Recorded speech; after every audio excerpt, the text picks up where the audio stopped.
Welcome to Art Talk Tuesday. Today we are in the sixth piece of the eight-piece series entitled When We Pray, which is also the title of my book, When We Pray, 8 Meditations on the Aesthetics of Prayer and the Spiritual Life.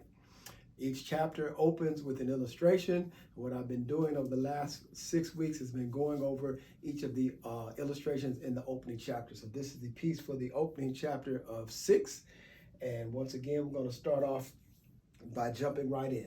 This piece, once again, is 15.5 inches wide by 25 inches high. As you can see here, once again, it is in Scratchboard. The whole series is in Scratchboard.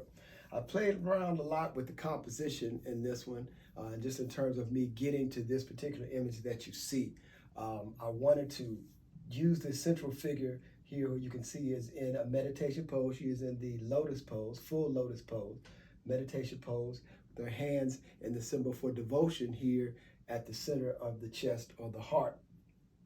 Eyes closed, as you can see. So in prayer and meditation. But with this figure being centered in the middle of the canvas, everything was drawing the eye in towards this central figure.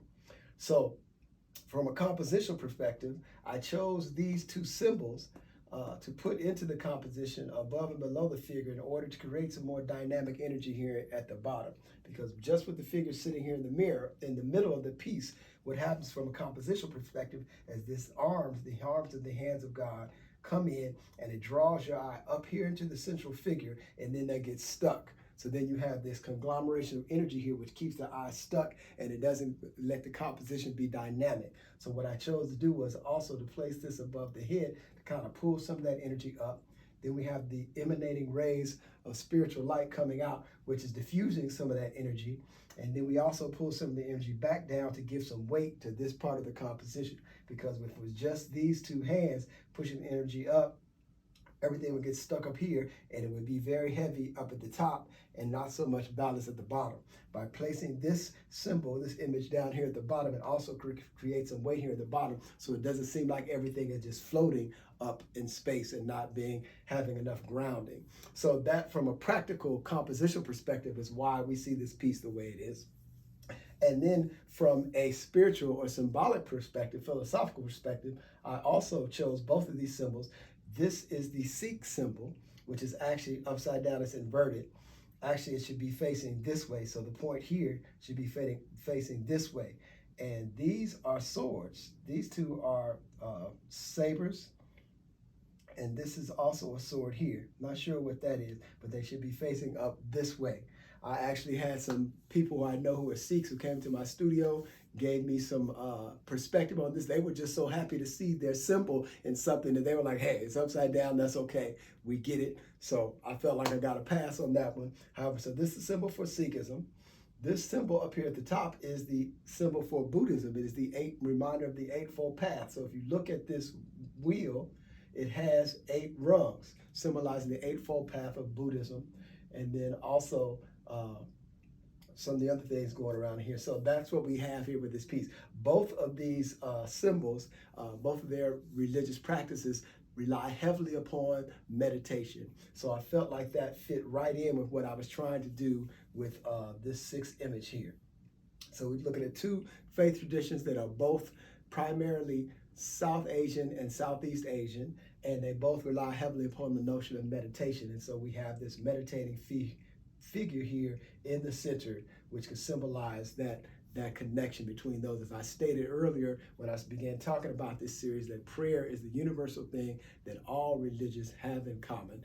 And so all spirituality has in common, actually, not even just a religious practice, but spirituality, whatever you want to say, mysticism, they all have prayer in some form. And I use and understand meditation to be an expanded form of prayer, a different methodology of prayer, but they're all very similar in this whole idea of opening oneself to the divine and this notion of receptivity and the give and take. So prayer at its best in the Christian tradition is a dialogue, and so we have a give and take. We also have a reciprocity, and also belongs a pouring forth as one speaks, but also then an allowing for an answer.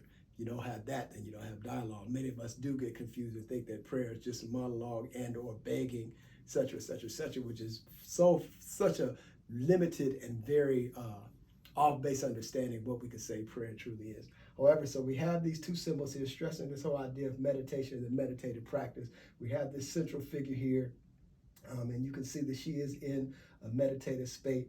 The hands here symbolize, I said, this mudra for devotion.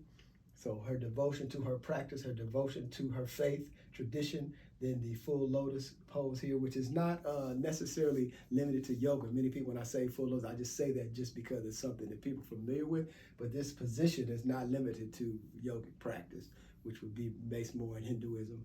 It's very open, so anybody can sit cross-legged. I mean, everybody does it.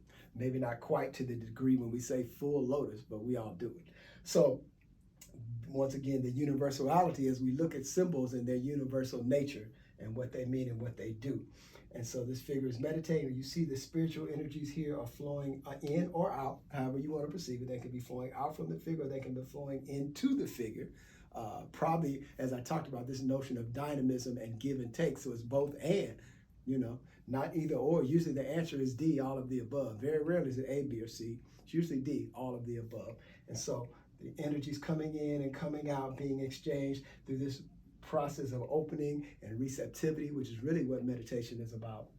And then we have the hands of the divine coming up, holding, supporting the figure here, reaching out, if you want to say the hands of the divine, reaching out to grasp and enfold the figure as she goes into the meditative state. And then the divine rays of divine light pouring forth as a result of that encounter, because in the encounter with the divine, in the world of prayer and meditation, these other things, we are lifted up, and you can see she is lifting up. So the hands of divine are reaching out and lifting her up. We are lifted into a higher state of being, a higher state of vibration, a higher state of understanding, into the more spiritual realms, and what we could also refer to as the suprasensuous realms of understanding. So that's what this piece is about. It's valued at $1,500 if you're interested in it. Matte and framed and ready to go. Unfortunately, I just cracked the glass here, so if you want it, I'll replace the glass, of course. Won't be any extra charge for that. Have prints available on my website, DamonPowell.com. If you're enjoying this video, please like, share, subscribe to my YouTube channel, etc., etc., etc. Thank you so much for tuning in. See you next week. Peace.